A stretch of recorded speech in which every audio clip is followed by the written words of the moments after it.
Here's how you make Oreo Dorayaki or Dora cake. We were inspired by Delmira cooking for this recipe. You'll need to start by separating the chocolate cookie from the cream filling of 14 Oreo cookies. Add the chocolate wafers to a blender, then pour in 80 milliliters or 1/3 of a cup of milk and 1 egg. Blend on high until the mixture is very smooth and chocolatey. Transfer to a bowl, then mix in baking powder. This is what's going to make the cakes puff up when you cook them. Once the powder is combined into the batter, cover and let rest for 10 minutes. In the meantime, you can prepare the filling. You'll need to make a buttercream frosting. You can do this by first whipping half a cup of room temperature unsalted butter with an electric mixer until it's fluffy. Next, add 1½ cups of powdered sugar, 1 tablespoon of milk, 1 teaspoon of vanilla extract, and a pinch of salt. Whip this all together until the frosting is light and fluffy.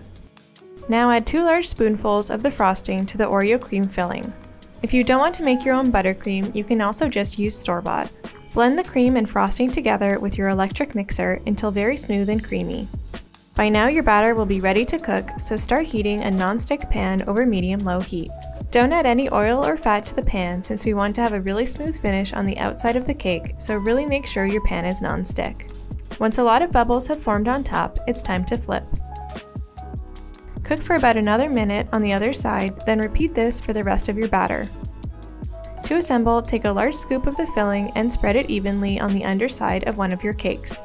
Make sure to leave some space around the edge because next you're going to place the other cake on top and gently press all around the edges to seal it. The best way to serve this is cut in half so you can see the layers of chocolate cake and creamy vanilla filling. Delicious! Subscribe to Dished for more dessert recipes.